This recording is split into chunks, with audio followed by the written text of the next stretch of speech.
Welcome to the HEARTS Entwined podcast. In this podcast, we'll be having discussions around the secrets which attract lasting, healthy, fulfilling relationships, creating a healthy mindset, and what women should know and understand about men. Introducing your host, Lyn Smith, the Queen of Hearts, relationship expert, trainer, speaker, and best-selling author of the Cupid's Bow technique. Lyn's mission is to have a positive impact in reducing divorce, domestic violence, and suicide. Welcome to the HEARTS Entwined podcast. This is your host, Lyn Smith, the Queen of Hearts. And today, listeners, we're going to be talking about gaslighting. We're going to be spilling the tea and how you can avoid being gaslit yourself. And today I've got a very lovely guest. His name is Andrew J. Peters. He has personally experienced this and is still on the recovery trail on the end of it. So welcome, Andrew. Good morning, or good afternoon, or good day to wherever you are. Thank you for having me. So, Andrew, first of all, for those listeners that have never heard the term gaslighting, or maybe have heard the gaslighting term, but don't really understand what it actually means, could you first of all explain what it actually means for our listeners? Oh, absolutely. So, gaslighting, so the term gaslighting actually comes from a 1933 Alfred Hitchcock movie, and I think it was entitled Gaslit or Gaslight.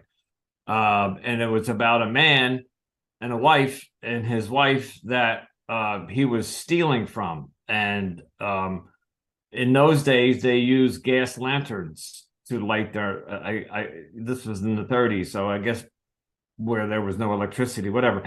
So somehow he would go up into the attic. It's a whole story. You can look it up on the internet. He would go up in the attic and he would start going through her jewelry and looking for things. And when he would turn the gas lantern on in the attic, it would dim the house because it was using more gas.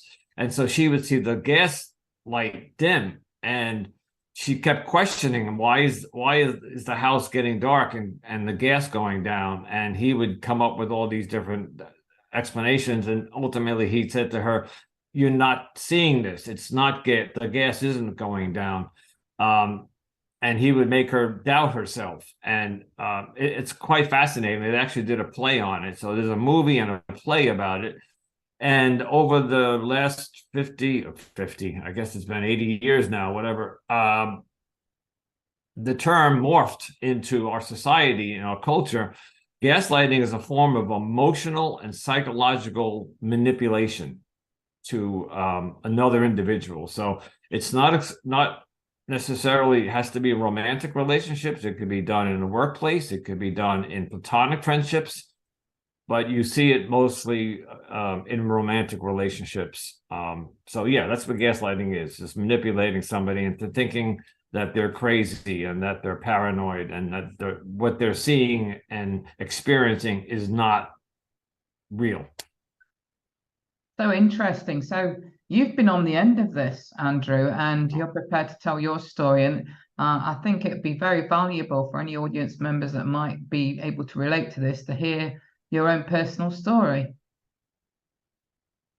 Yes. Oh, Lyn.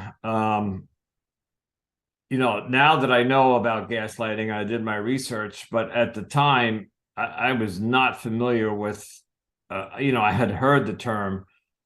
2.5 years ago, I was on a dating app and I met I'm from the United States, and I met a woman from another country, but who was living in the United States, who had emigrated here, and we clicked. We started dating, and we hit it off. I'm going to use cliches, but I don't like using them. But for purposes, the chemistry, the honeymoon period, all of that was just phenomenal. We were like two peas in a pod. Again, another cliche. I couldn't believe. And on top of this, she was from South America, and just a beautiful woman. And I just thought I hit the lottery. I've been around, I've been married, I've been divorced, I've had actually two marriages, one official, one civil union. and I've been in many relationships. By far, this one I thought this was my soulmate, my person. Anyway, everything was peachy keen, as they say, for many months, 6 months. Things were beautiful, but then it started to go downhill. I started seeing what we call the red flags, and I would question certain things that I was seeing that didn't make sense, or she would disappear if we had a date for that night, or if we had a time we were going to talk on the phone, or if we were going to watch a movie. She would just be gone and for hours, and finally, when I would get a hold of her, I would ask her where she was, and I would get all these crazy, convoluted answers that I didn't make sense. And in the beginning, when I questioned her on them, she got angry. She would say, here's an example. There was a time she went to Florida. She made she took a trip to Florida. By the way, this was during COVID, Right. and coming out of COVID. But she went to Florida, and she wouldn't let me go with her. She told me she had one plane ticket because COVID, she bought it before COVID. She couldn't go. And so COVID, they started lifting the bans on traveling, and she had a ticket to go to Florida. She went down there to visit somebody, and it was a gentleman, and she told me he was a friend of the family, and many red flags there. She told me that she was sending me selfies of her and him, and they were inappropriate. They were like, it didn't look like they were friendly. They looked like they were romantic, and I don't know why she sent me these pictures. And I questioned her on them. I said, these are inappropriate pictures, and if you don't, if when I talk about this, it's emotional because it brings me right back to it. Yeah, of course. In the end, she said to me, when I questioned her on these things, she said to me, if you don't like it, there are plenty of men waiting to take your place. Ouch. In other words, yeah, ouch. And we were even FaceTiming one night when she was in Florida, and she was whispering. And I said, why are you whispering? And because she was supposed to be sleeping in a separate bedroom with this, where she was visiting. And why is she whispering? And she just came up with these odd answers. And again, I tried to establish boundaries. I talk about in gaslighting, you have to look for the flags. And in the very beginning, I was told that she was divorced, but still living with her ex-husband. And I questioned why. If you're divorced, why are you not separated? Well, we both co-own the home. She ran a business in her home that was shut down due to COVID, but she hopes to reopen the business again. The house was a $700,000 home, and she had a lot of equity in it, so she wasn't going to move out. So she moved to the upstairs apartment, and but right there, that's a red flag that she's still living with the ex-husband. And I started getting all sorts of other things. So we sat down one day, and I had a discussion with her. This was like 4 months into the relationship. We had already said I love you to each other. Actually, she said it to me first.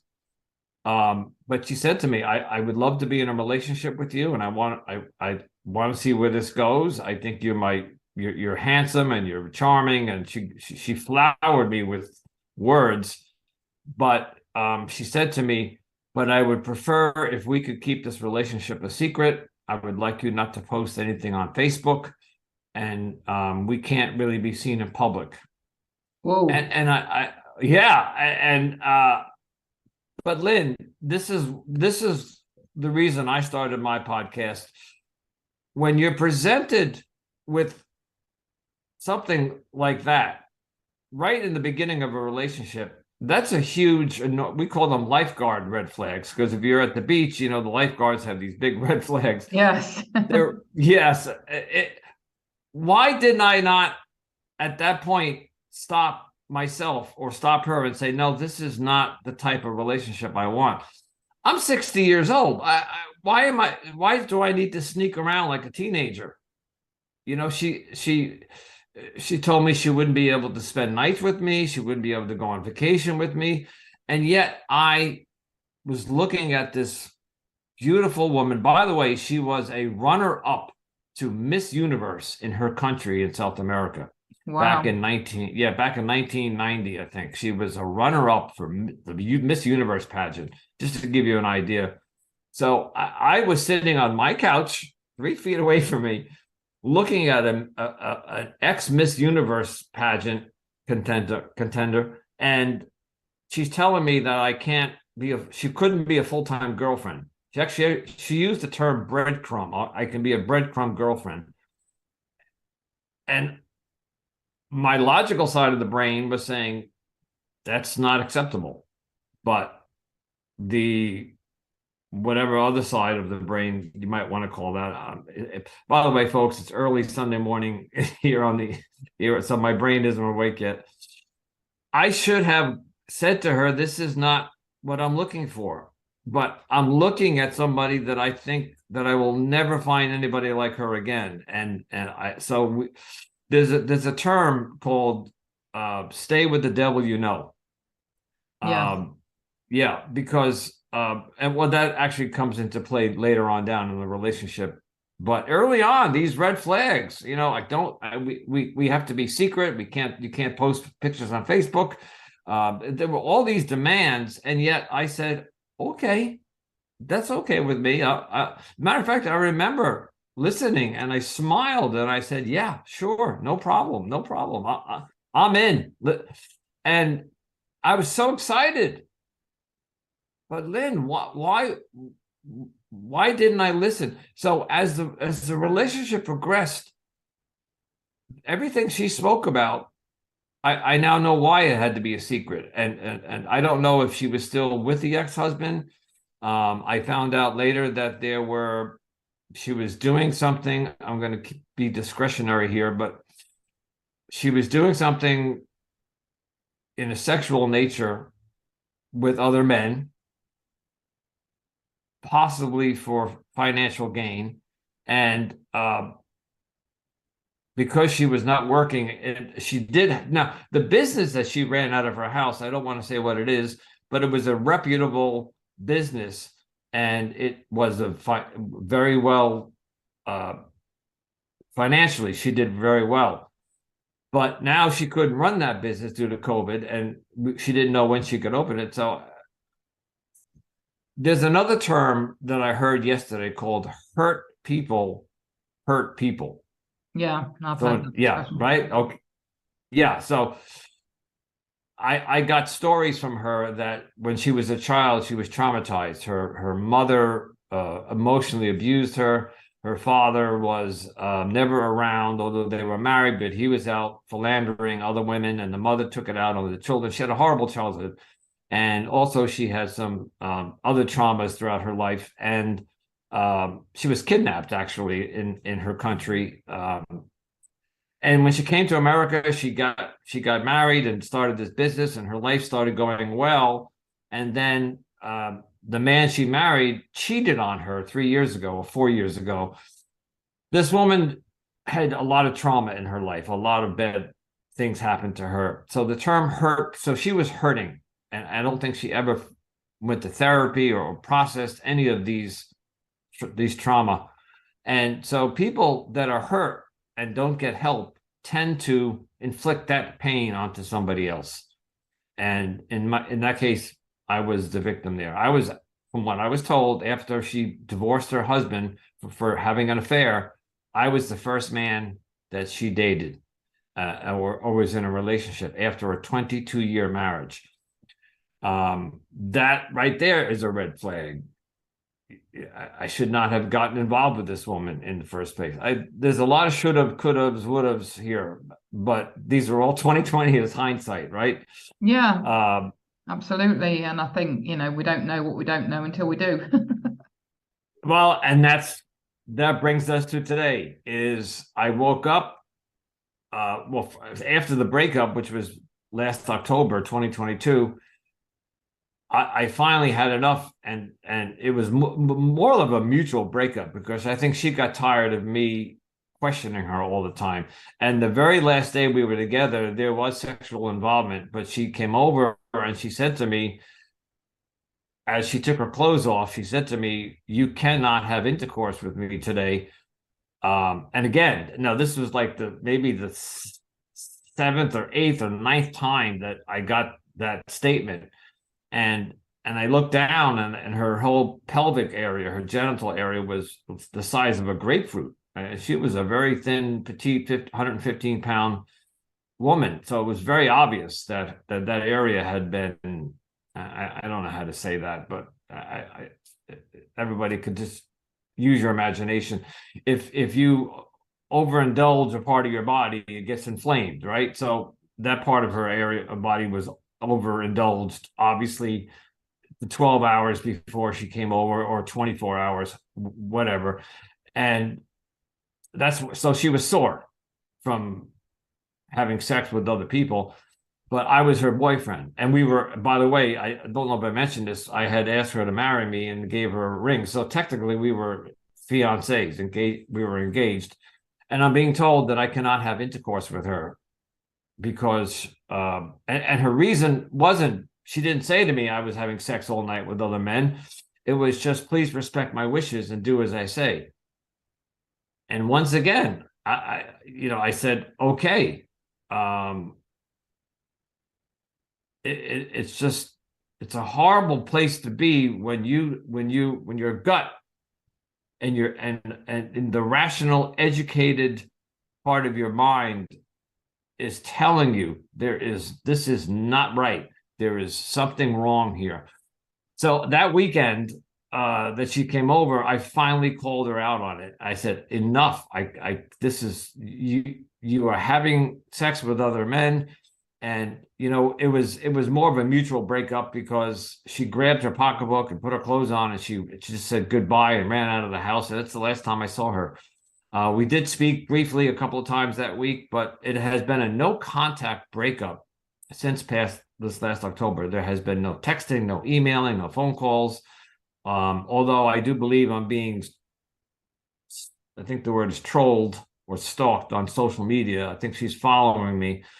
And I'm getting the messages that are encrypted in these Instagram accounts that she is interested in getting back together. Lyn, before we recorded, we talked about narcissism. I think she had narcissistic tendencies, and I think she ran. So I'm not saying she's a narcissist. There's a difference between narcissistic personality disorder and narcissistic tendencies, and I think she had them. And so she must have run out of people to manipulate, and whatever business she was doing in her private life is either not doing well or she gave it up. But she wants back in, and Lyn, I'm struggling. I love this woman. The stories that I'm telling you are horrible. And I haven't even told you half of it. There were so many incidents where she would just disappear, like I told you, disappear, or tell me she's going to a concert with her brother, and it turned out that she did not. There was one day that it was her birthday, and she came down, and I gave her presents, and we celebrated, and we were going to go out and have brunch, and she's all of a sudden said to me, she picked up her phone and said, "Oh, my brother just texted me. I need to run back to my home." She lived 30 minutes away. I have to go home and get some documents and FedEx them to him because he's got a contract that's due. Now, her brother lived he was from Florida, but lived in another country. Why are these documents at your house that your brother from South America needs you to FedEx them on a Sunday? But what did I do? I got in the car and I drove her home, and she said to me, "You can't come with me. You go to the restaurant and wait for me." These are just more examples. And so I went to the restaurant, and she said, I'll be there in an hour. This is on her birthday that we're spending together. And she went and did something. She told me that she had to mail these documents, but I couldn't go with her. And later, she met me at the restaurant, and again, I looked at her and I said, "You're lying to me. Where were you for the past hour? And why couldn't I go with you to FedEx to mail these documents?" Which I don't believe, and it turned out later down, a couple of months later, I found out she did lie to me. This is just one example of so many deceitful lies and deceptions. But the entire relationship wasn't like this. I don't want the audience to think that it was like this. There was beautiful, beautiful times that we had together. We had so much in common. This is why I asked her to marry me, and I thought she was my soulmate. But there was just a private world that in her life that she didn't want me part of, and I think she was using her beauty and her sexuality to profit off of that, and I became a victim of that. Just another quick story. I got her to take a trip to Florida with me. We both love Florida. I'd like to go down there and retire when I retire. So we went down to spend some time in the Florida Keys. If anybody knows, that's a string of islands off of Florida. And we got an Airbnb and we flew down there. By the way, Lynn, remember, this is the woman who was not supposed to be seen with me in public. I couldn't go on Facebook, and she's willing to take a trip to Florida. Now, this is 18 months into the relationship. We went down there. We went to the Florida Keys the first day. We checked in, and the next morning got up and went to the Florida Keys. That night, came back, and I said to her, "What would you like to do for dinner?" And her attitude was angry. She said, "I'm not hungry. I'm going to bed." And she climbed into bed and pulled the sheets over her head. I questioned what happened. We just had a beautiful day on the ocean, scuba diving. And now you're angry at me. What did I do wrong? And she wouldn't talk to me. So I went out and got something to eat. And I came back and I climbed into bed and went to sleep. The next morning I get up. I'm in a 12-step program. I'm in recovery for alcoholism. I went to a meeting in Florida, came back at 8:00 in the morning. She was gone. She had vacated the Airbnb. Clothes, toiletry, cosmetics, everything gone. And this is the second morning that we got to Florida. We had checked in just 2 nights previous. We were supposed to be there for 7 days. I got her on the phone an hour later. I finally got her to answer, and she gave me all these excuses as to why she left. She didn't like the way I drove back from the Florida Keys. She didn't like the fact that I came back and I did some laundry. Lynn, the answers I got were just, again, convoluted. They just didn't make any sense. You don't leave your boyfriend in Florida on a vacation that you've been planning for 6 months because she said that I drove too fast on the highway. Long story short is she left Florida. She left me there, and I ended up. Thank God my son lives down there, so I went to visit him. And then 5 days later, she shows up at my house and begs for forgiveness and wants to come back, and I took her back. Why? What? So these are the things that I'm questioning, and why did I do this, and why do some people accept these lies and deceptions and stay in relationships that are just way past their expiration points? Absolutely. So if you got a message for any audience members that can relate to probably either previously having your experiences or currently having your experiences, what advice would you give them? Yes. So we all have something called intuition. It's like when you stand online at the bank, or you're standing in line at the supermarket, anywhere. You're standing somewhere and you feel as if somebody's watching you. You ever have that moment when you think somebody might be staring at you and you slowly turn your head and sure enough, there's somebody like staring at you? That's intuition. We have like this third or sixth sense. We all have it. Some of us have it more than others, whatever, fine-tuned. If your gut intuition is telling you in a relationship that this person you're with is doing something or they're lying, and it is not, once or twice I can understand, but if it repeatedly or frequently happens, trust your gut, trust your intuition. Don't let them tell you that you're paranoid, that you're crazy. Lyn, she put me on psychotropic medication. She made me think that I was so paranoid and crazy that I went to the doctor and they put me on medication. She got me to go on heavy duty medication. So the takeaway from here is trust your gut. Absolutely. And if you have the strength, and even though you think this is the person of your dreams, what's the term today? Your person, trust your gut and walk away. It's not, because in the end they're gonna shred your heart to pieces.